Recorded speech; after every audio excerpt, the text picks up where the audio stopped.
Konnichiwa.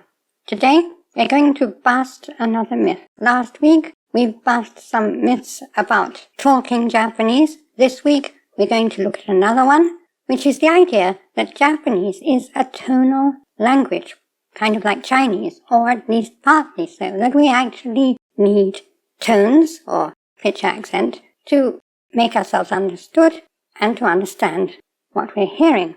Now, there are a lot of Japanese enthusiasts on the internet who try to persuade people that they need to learn pitch accent and learn it early on. And I explained in my last video why I think this is a very bad idea. I don't accuse these people of deliberately trying to intimidate and undermine learners, but in practice, this is what happens.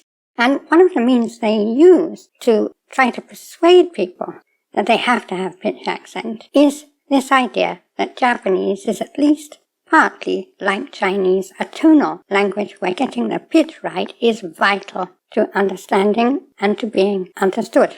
And it isn't. Interestingly enough, these people refute their own claim themselves in other places, where they tell us proudly that lots of people who live and work, even people who appear regularly on television in Japan, don't have proper pitch accent like the Japanese gods on the internet.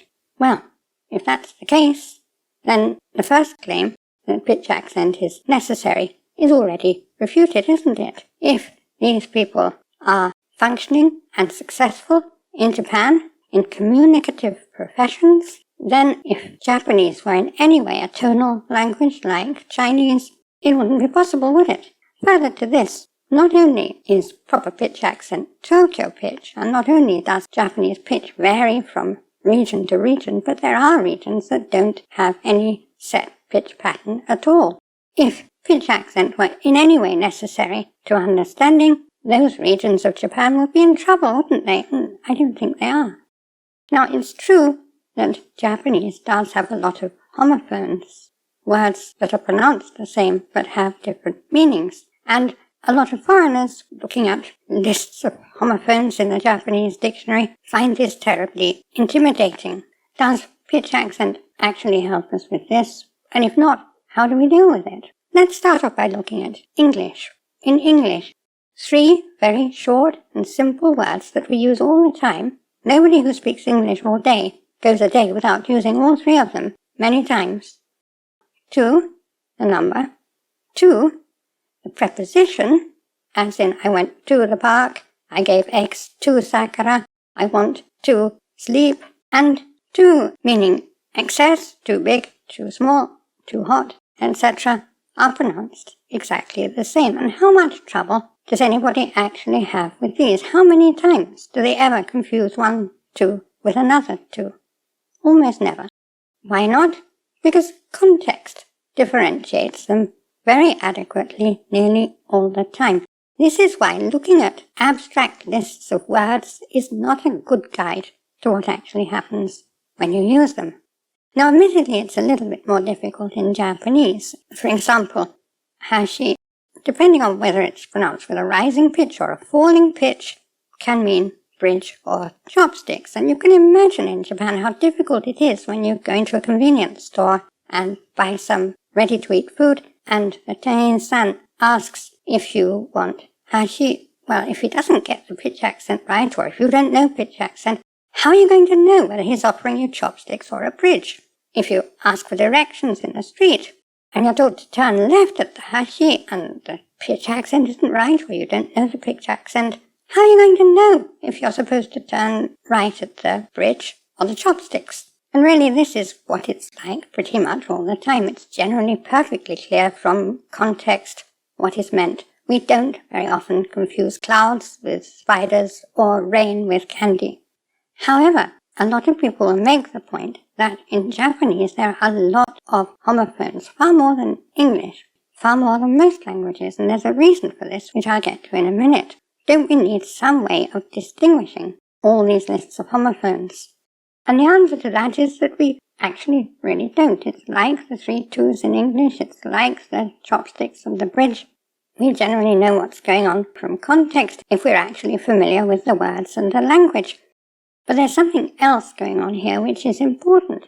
The reason Japanese has such a lot of homophones is partly because it has a lot more words than English and most other languages, and the reason for that is that an awful lot of what get called words in Japanese are in fact what in English would be phrases, such as a dog I love, bathing in the sea, etc.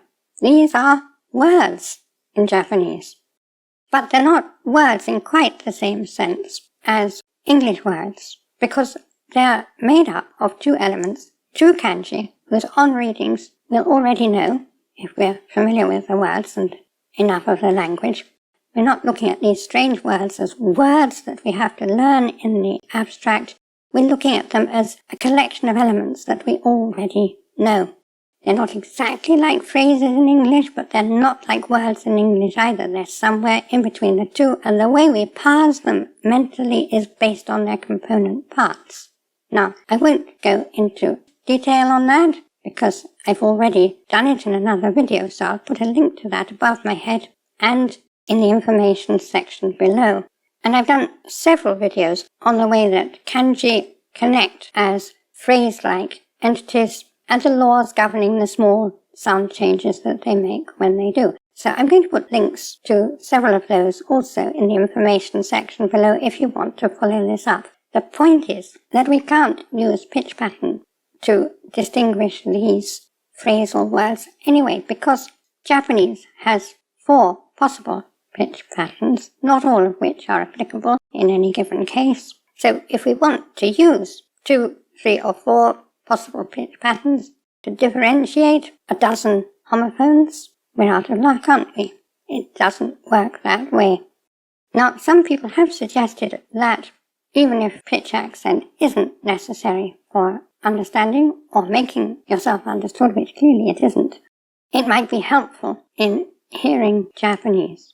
And I don't know the answer to this. There's no clear evidence on the matter. I can see that it could be at least to some degree, but I don't know what degree. It may depend on the individual. But the point here is that when people talk about it's a good idea to gain some basic phonetic awareness, and that sounds quite reasonable, it always turns out that what they're actually talking about is quite an extensive amount of study.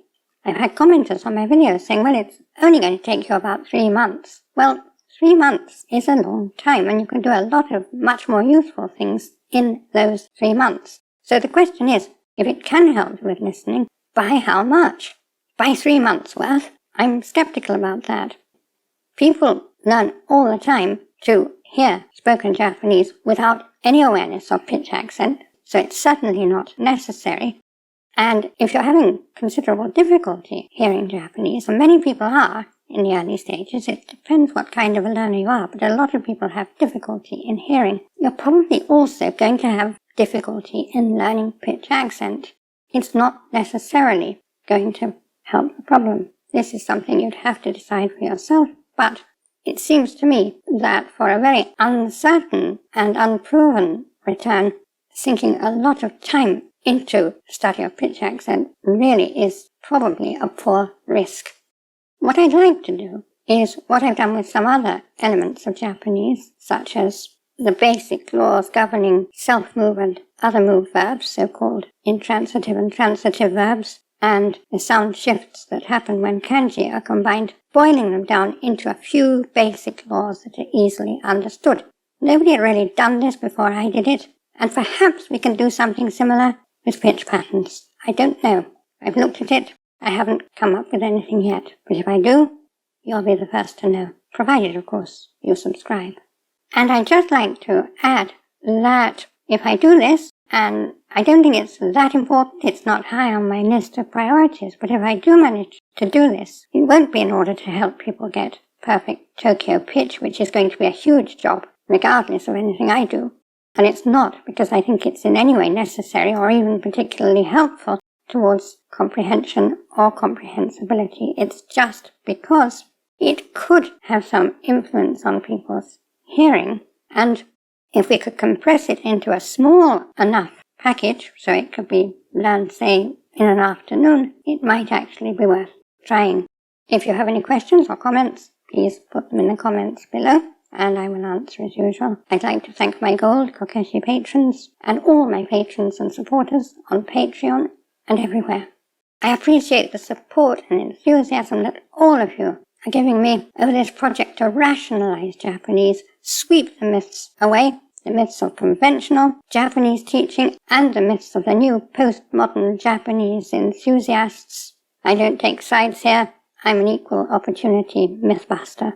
And thank you all for your support. And thank you for attending this lesson. これからもよろしくお願いします。